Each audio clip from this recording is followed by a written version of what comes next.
Hello all. I would like to talk to you about how teams can create ideas, how teams can create new business ideas.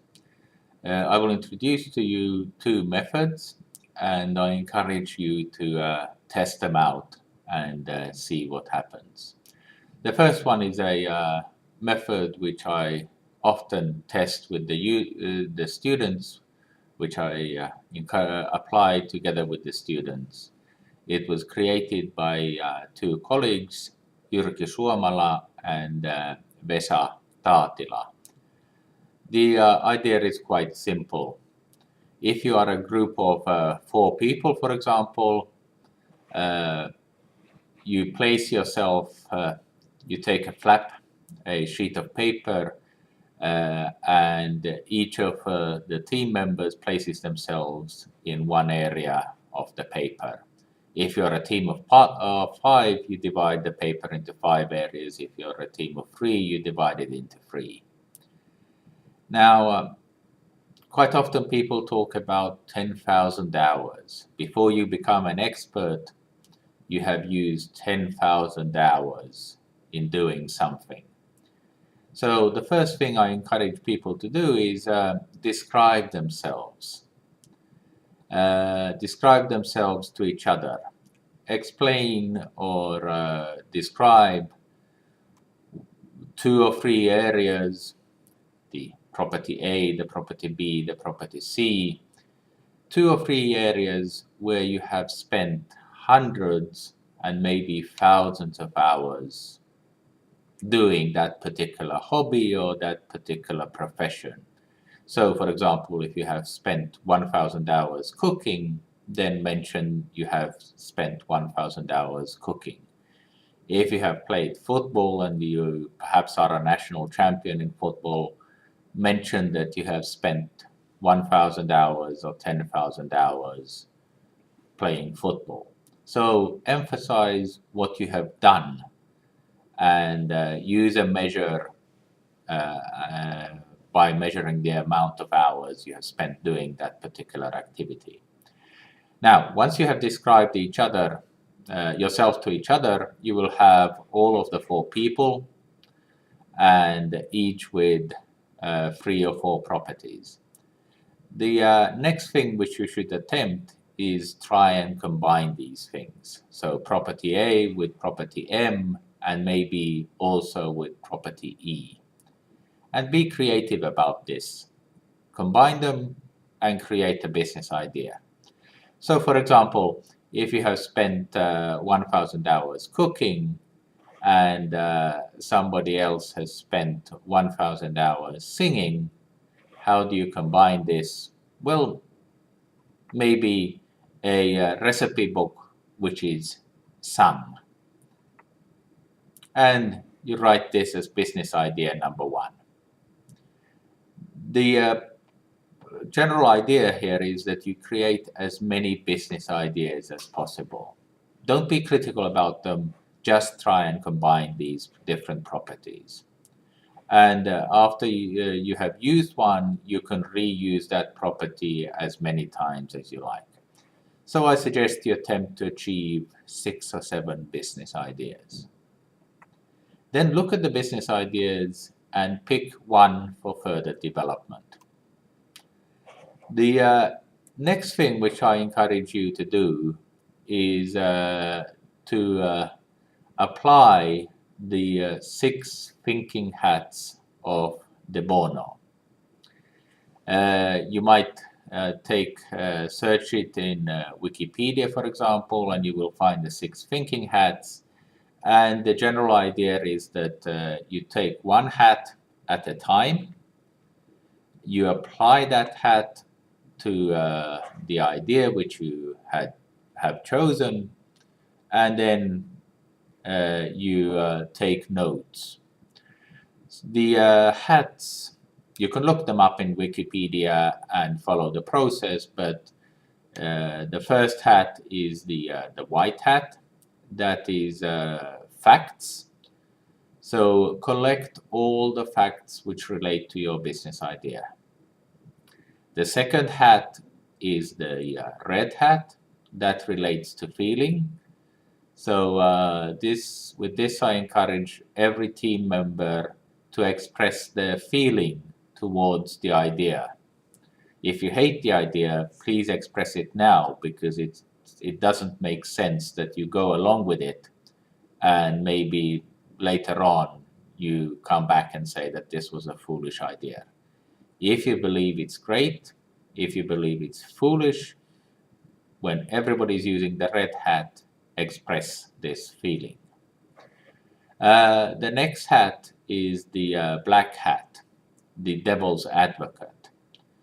Express everything which you might think could go wrong.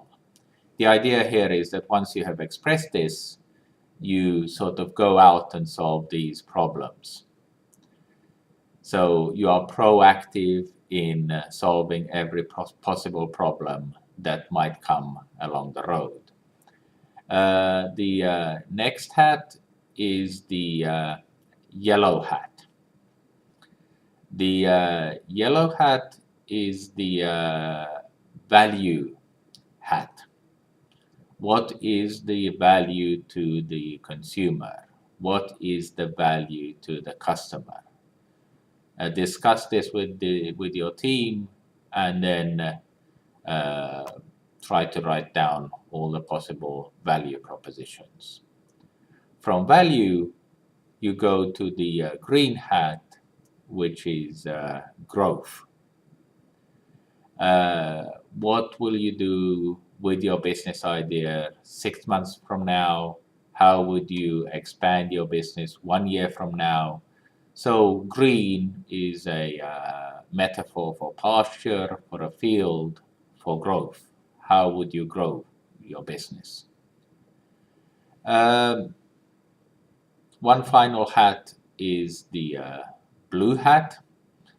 And the blue hat is basically the chairman's hat, which ensures that you go through this process step by step. Now, after you have used the hats, then I encourage you to make a business idea pitch. And do the pitch in such a way that each team member will be using one of these hats. And in this way, you can get each team member to emphasize. One will be emphasizing facts, one will be emphasizing feeling, one will be emphasizing value, one will be emphasizing perhaps technical problems which you have already solved, and one of you will be emphasizing growth. So this is a way to create a business idea pitch. Well, you might be wondering, why do I have a picture of Dr. House and his team members? Basically, if you have watched the show, you will note that in many cases, all of these doctors are experts, but the way they work to solve the problem is basically through idea generation, and they are in a sense using these different roles, the roles of the 6 hats, if you like, to solve problems. So creativity goes strongly together with expertise. I encourage you to follow this process to create business ideas. Very briefly, another method which I have been using is that you can create, if you like, a room where there are different tables. This is known as the learning cafe method, and give each table a topic relating to the product or the service or the business idea. And in that table, the people sitting at that table are responsible for discussing this particular topic and then leaving their notes on the table. And after that, you go to a different table, you pick up on the notes which were left by the earlier team, perhaps there's a chairman sitting at the table and he can review the ideas given by the earlier members. And from there, you you can change tables and get a whole view of the complete situation. This is done in a classroom environment, if you like. But on this final slide, this was taken from a team group afternoon a long time ago, more than 15 years ago, where we used a similar process. But instead of sitting at tables, we had canoes. We used the canoes to get to an island. We discussed a topic at an island. Then we used bicycles to go to the next checkpoint, if you like. There we discussed another topic. And in this way, we were both socializing, but also at the same time discussing the product and the service which we were building. So I have gone through two idea creation processes. One is the border crossing method together with the 6 hats methods, and the other is the learning cafe method. I encourage you to test these methods out and see what you come up with. Thank you.